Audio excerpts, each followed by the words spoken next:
Prospect with integrity, we will get customers who have integrity. Integrity is the foundation from which everything is built on.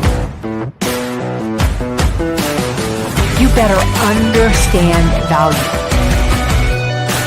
But at the end of the day, sales is a relationship business. It is a people business. It is an emotional business.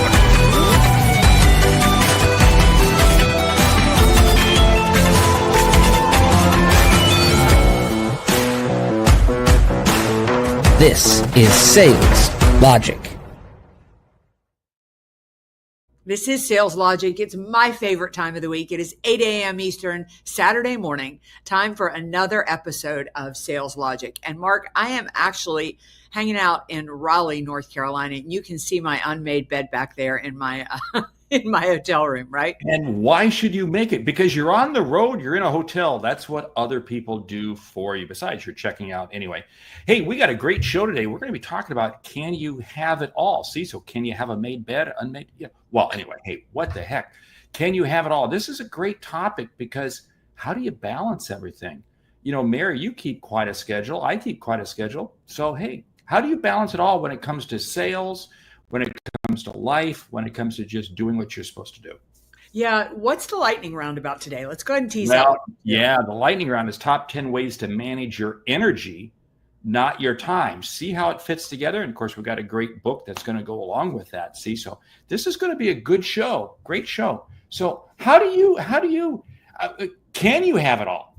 I am a massive believer you can have it all. I am a big, passionate believer. A lot of people don't believe in that, but I don't believe that that you can necessarily manage your time. I really do believe in managing energy. So I believe in the lightning round.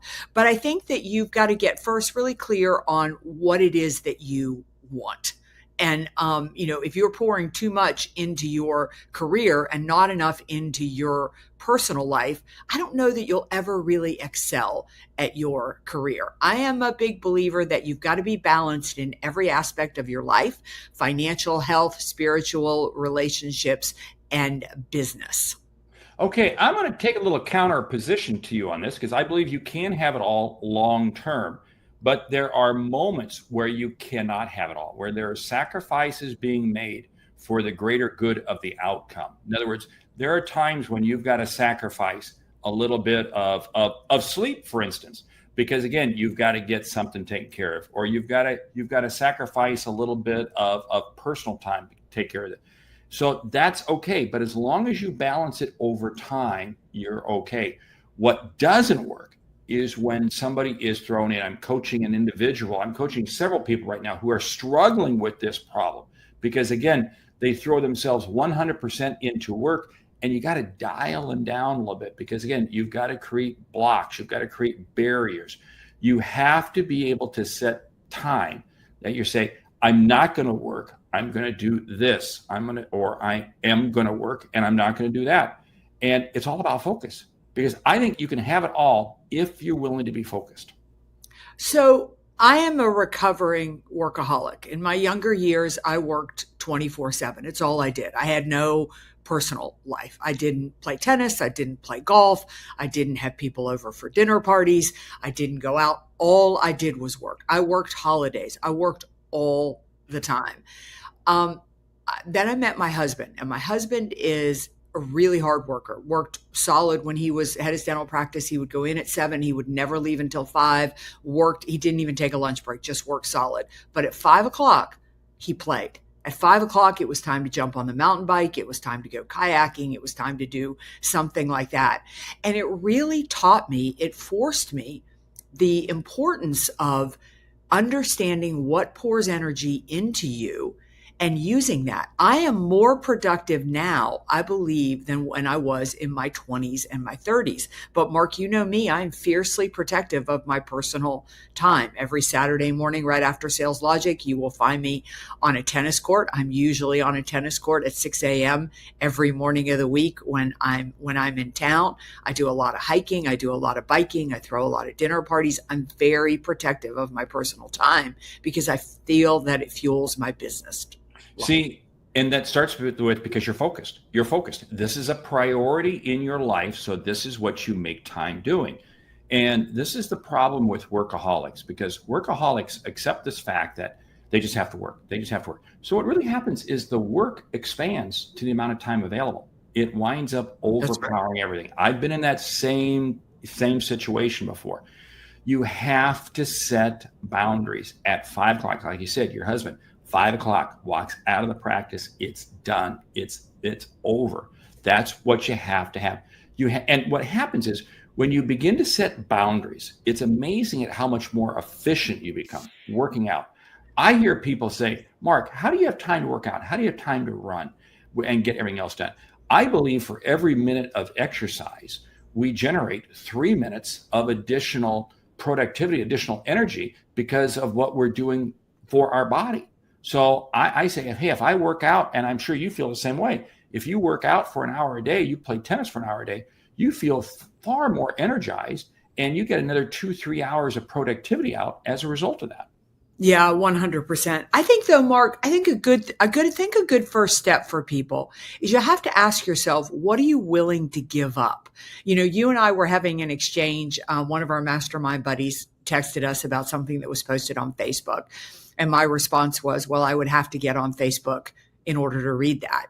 And I used to get on Facebook quite a bit. I'm never on there anymore because I've had to look at my time and look at what I have to give up. Now, I'm not saying give up Facebook. It may be how you grow your business or whatever, but I think you have to look at what you need to give up. I've pretty much given up a lot of my friends that aren't active, because I don't, if I have time, I want to do an activity and then go to dinner. If people just want to go to dinner, I don't really have time for that. So I think you have to I think a really good first exercise is to really get clear on what's important to you. And what's important to me is growing my business. That gets my time every single day of my life, 365 days of the year.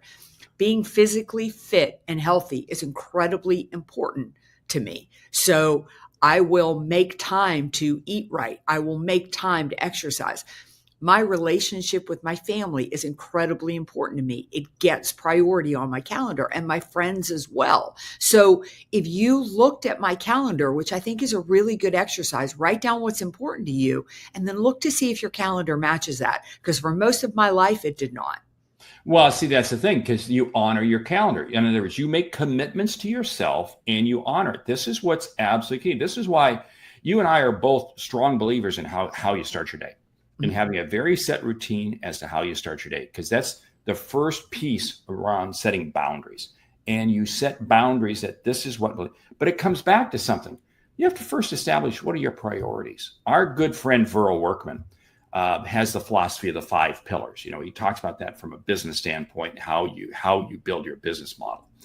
I think that also applies to your life. In other words, you have maybe you don't have 5 pillars, maybe you only have 3 or 4 pillars, but there's a work pillar, there's a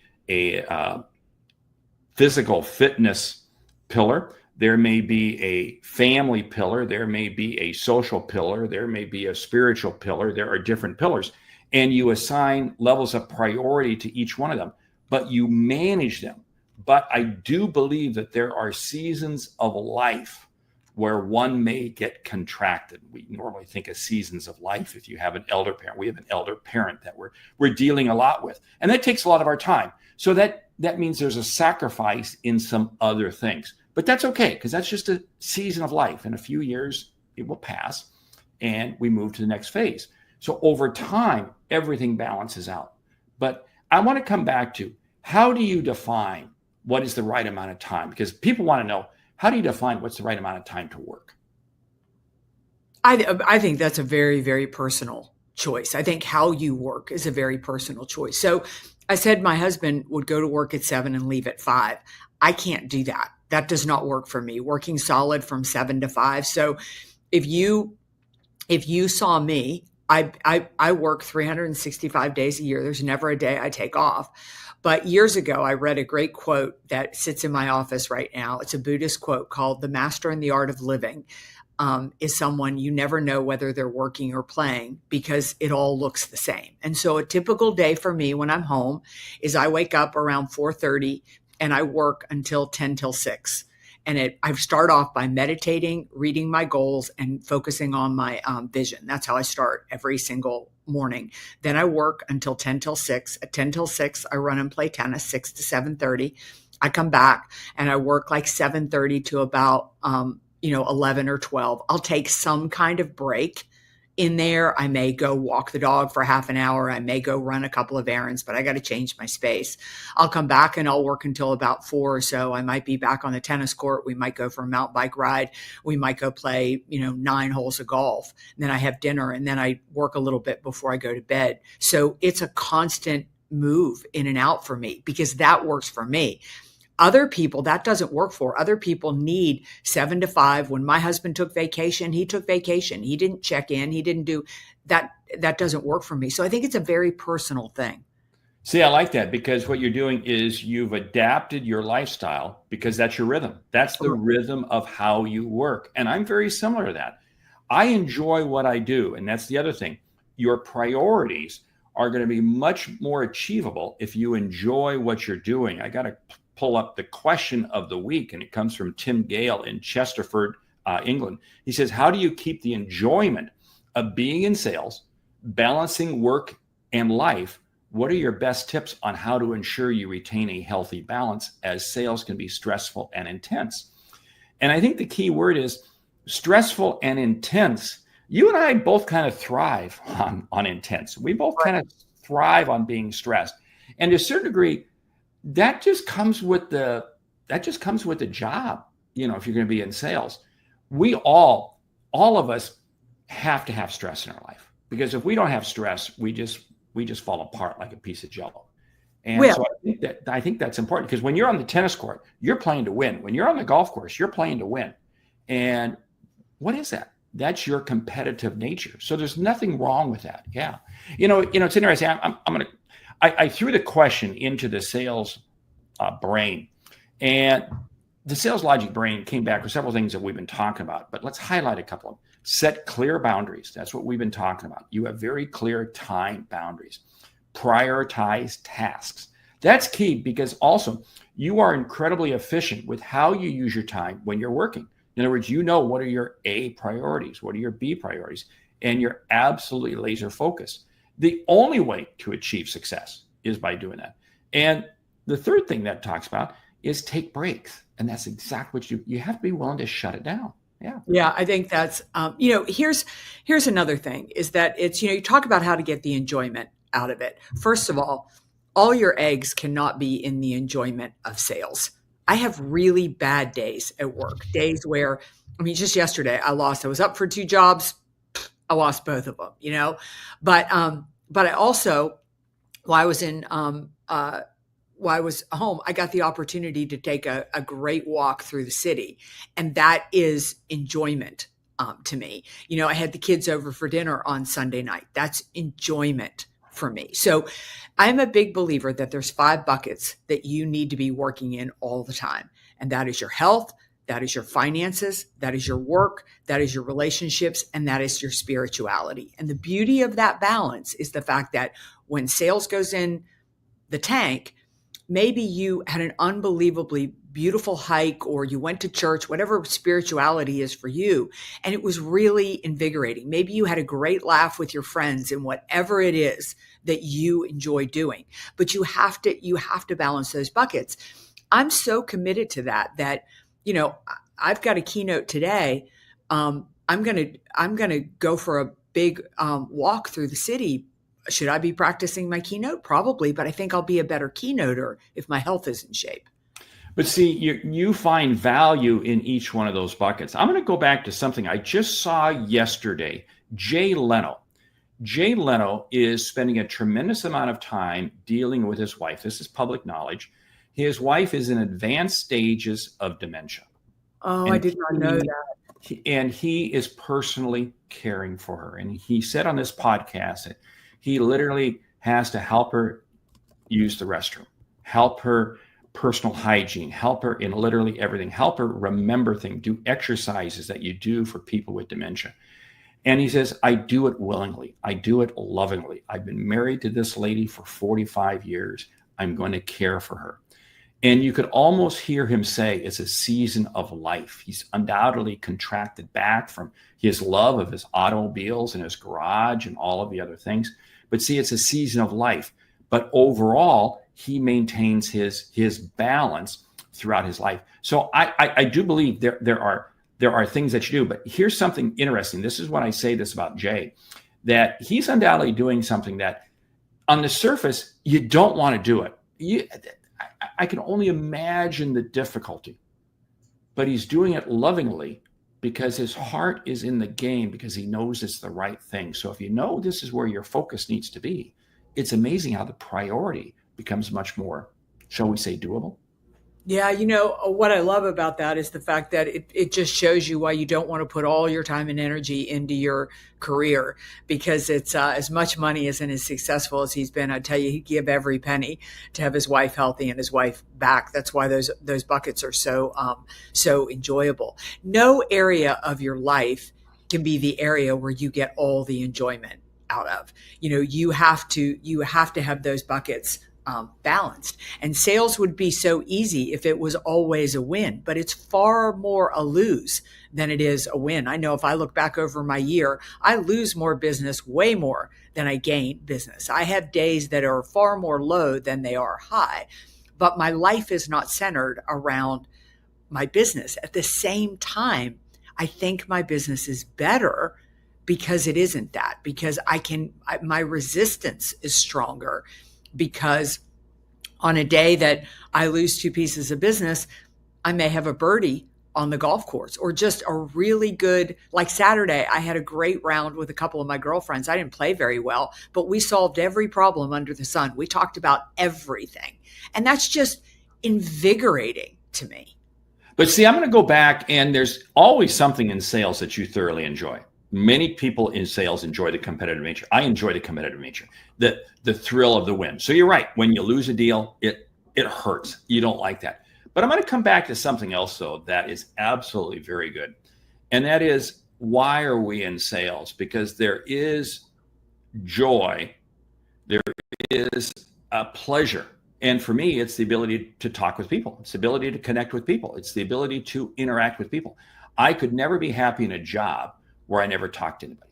That just would not thrill me. So in other words, again, I'm in sales, you're in sales, because you do enjoy dealing with people. So we do have to find joy. We do have to find a sense of accomplishment, a sense of value, a sense of net worth in every one of those buckets. Jay Leno's going through that right now. He's doing painful situations, but he is finding a tremendous amount of pleasure and satisfaction and gratitude for doing the actions he has to do, even though they're extremely difficult. Yeah, I would also say, we're not hanging out with Jay Leno right now, but I bet too, I had a very good friend who, my first husband was dying at the same time his wife was dying.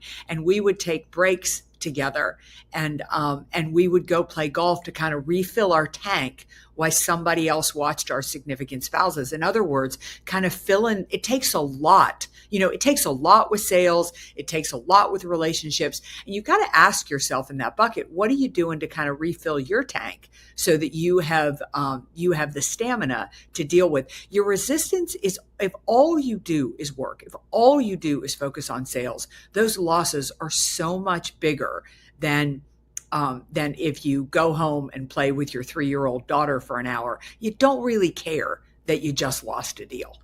Oh, yeah, because you're absolutely so focused. And this is the key thing. As you set your priorities, and I hope as people are listening to this, you're setting your priorities, you're setting your boundaries, and you want to make sure that each one helps fill the other. In other words, they do work in a circular complementary motion. In other words, everything that I do in each one of my pillars is really designed to help me be better in the other pillars I'm doing. And that's what I like. That's what I value. And that enables me.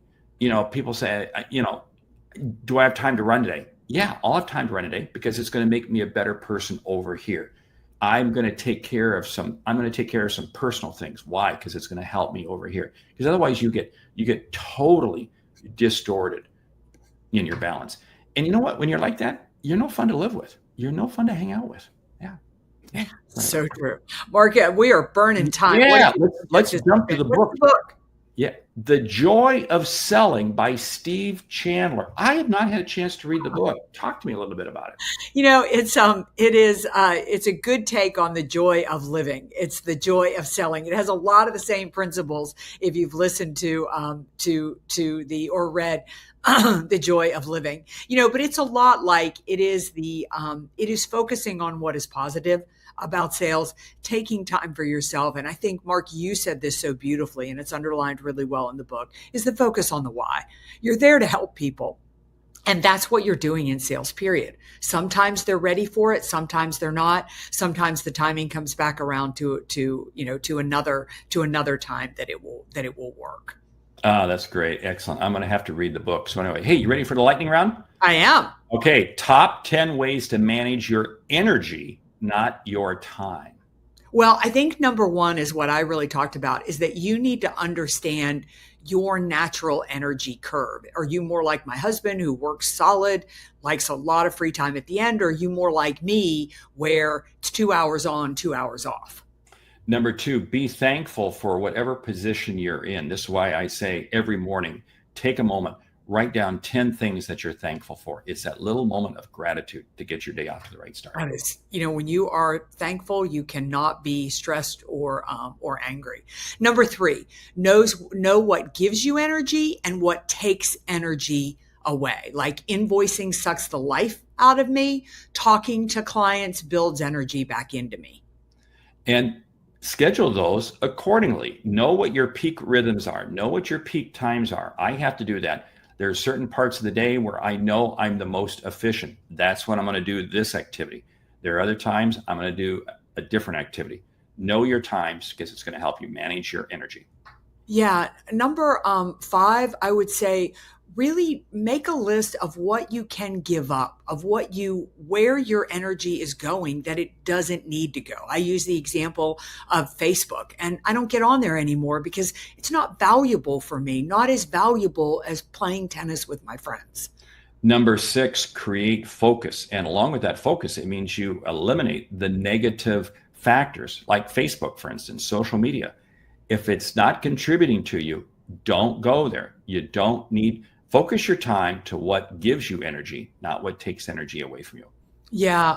Protect what gives you energy. And sleep is very important. Moving is important. Being healthy is important. And mindset. Protect your mindset. Number 8, play the long game. Play the long game. I still come back to, there can be moments of the day, moments of time, moments of a week or a month where you're not in balance, but you're playing the long game and you keep your sights on your overall goals. Number 9, give yourself permission to spoil yourself. Understand that, going to do something that gives you pleasure is a way that you have the energy to give even more energy to your work and to your loved ones. Great. And number 10, eliminate the voices, eliminate the people. Mare talked about it, that there are people that she doesn't hang out with anymore. In other words, be mindful of who you hang out with, because again, you become the sum of the 5 people you associate with the most. Hey, great topic for us to talk about, because it's something that I think every salesperson deals with. We've got Sales Logic Expert Exchange, the 4th Monday of each month here for the month of April, Mike Weinberg. And he's going to be talking about much of this. And then in the month of May, Charles Heddy is going to be talking to us, and he's a recovering workaholic. So This is going to be a great couple of months. So sign up for it. Go to saleslogicpodcast.com. You'll see the link there to register for it. With that, we want to say thank you for listening to Sales Logic. If you like what you hear, subscribe, rate, and review the show on your favorite podcast app. Something we've said is earn you a single dollar. Consider telling a friend about our show, because it's how we grow when you grow. I'm Mark Hunter. And I'm Meredith Elliott Powell. Remember, when you sell with confidence and integrity, all of this uncertainty suddenly becomes your competitive advantage. And the sale becomes logical. All right. We'll see you right back here next week, 8 a.m. Eastern, for another episode of Sales Logic. Thanks. As always, you're an amazing